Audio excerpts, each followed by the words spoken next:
and our 2023 champion, Sutton. I see you've got your winner's shirts on already. Quite right too, looking good.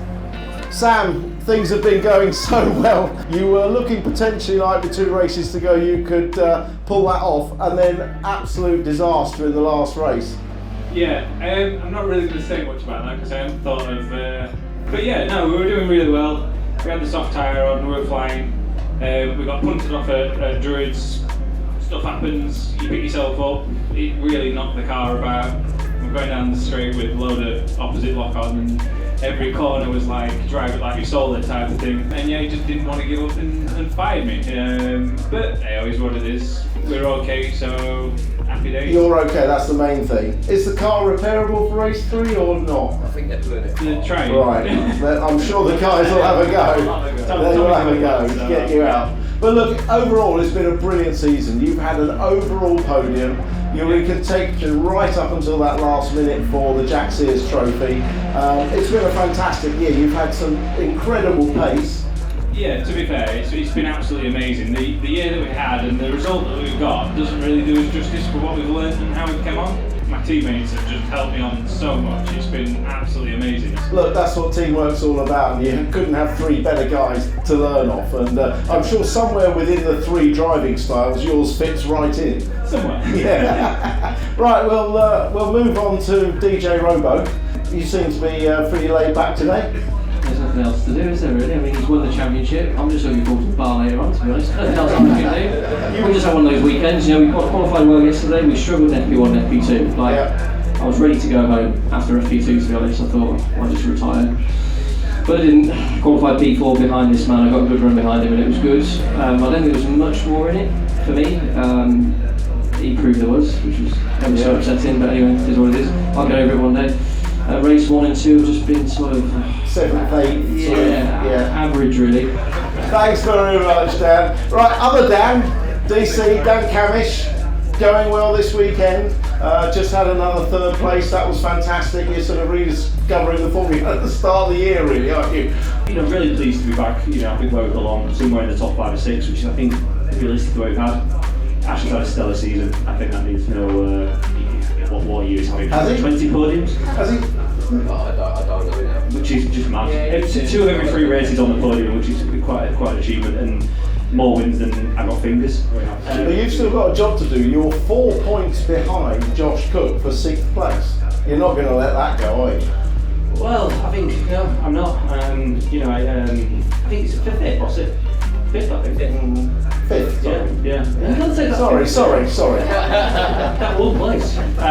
No, I mean, I was, you know, like I said before, the fact that I'm still 6th and ultimately should be 5th, having missed what feels like most of the season, you know, it shows you how good we were at points this year. So I'd love to get back to 5th. Ultimately, I think we could have been 4th or 3rd on a better day. I really don't think we had enough to 1st and 2nd this year, but we'll go away, we'll work at it, and we'll come back and try and do it all again. So, no, hopefully we can finish on a high. I don't know where we are in the manufacturers, actually, you know. You are leading.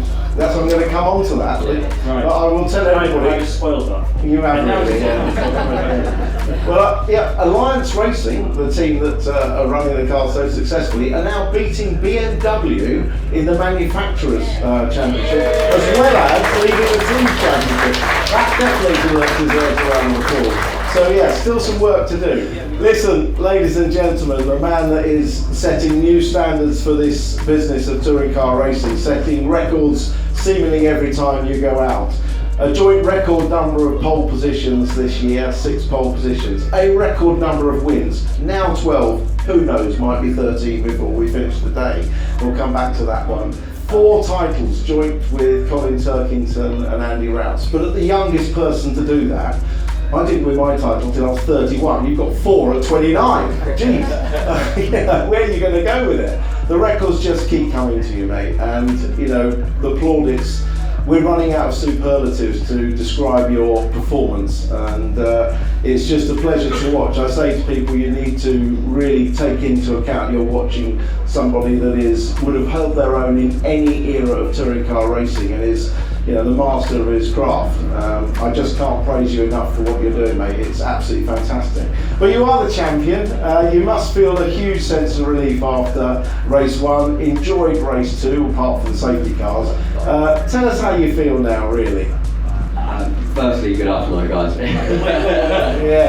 Yeah, today's been a bit of obviously all of the emotions, the pressure. It never changes that, does it? No, and everyone says, oh, you've got like a 45-point lead or 46 by the time you got the pole up. It's like, it doesn't help. It really doesn't help. The nerves got the better of me, and you sit in the car. It's not until the lights go out that you can really settle in, when you know you've got the car under you to stay ahead. But touring cars is touring cars. The safety cars still come out, and they still throw the massive curveballs. It's never done to this day. It's not to go and get the 4th title, and the only drivers who can do it in a front-wheel drive and rear-wheel drive car is something special to me for it. Tell us a little bit about what's gone into making this car so good. Obviously, we've heard from you during the year and your special relationship with Tony and what he's brought to the party, but it's not just turning up at the weekends. This is a 7 days a week, 24-hour-a-day job, isn't it? Yeah, a lot of blood, sweat and tears go in. I dread to think how many hours I've spent on the sim over winter, just finessing my approach, my style, everything like that. And even coming into a weekend, I've done sort of 8 hours on the sim this week, just to make sure the one that pace is there and you can deliver lap after lap. So not just from myself, there's been huge amounts of effort gone in from the engineers, the mechanics. The car is transformed from last year. We've not got the same machinery as we had here. Last year we were on the back foot. This year we've been pretty dominant. So credit to them guys. Just out of interest, Robo, how many hours on the simulator have you done this week? Excuse me, I've done about 20 minutes. Well, there you go. I rest my case, ladies and gentlemen. I rest my case. You don't understand. Give the mic back. No, seriously. That's all we need to know. How important would taking the manufacturer's title be alongside the teams for Alliance Racing? To be BMW, the might of BMW would be absolutely fantastic.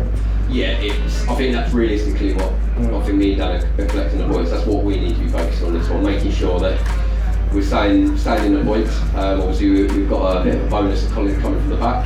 Jake's in front. If we can get to him, that's a win, isn't it? So, but for that, we just got to finish sort of sensible with it, and if we can wrap up one up as well, it'll be a nice clean sweep. Well, look, you've all entertained us fantastically over the course of the year. So just go and enjoy the last race. Thank you very much for everything you've done, and a massive round of applause for all 4 drivers.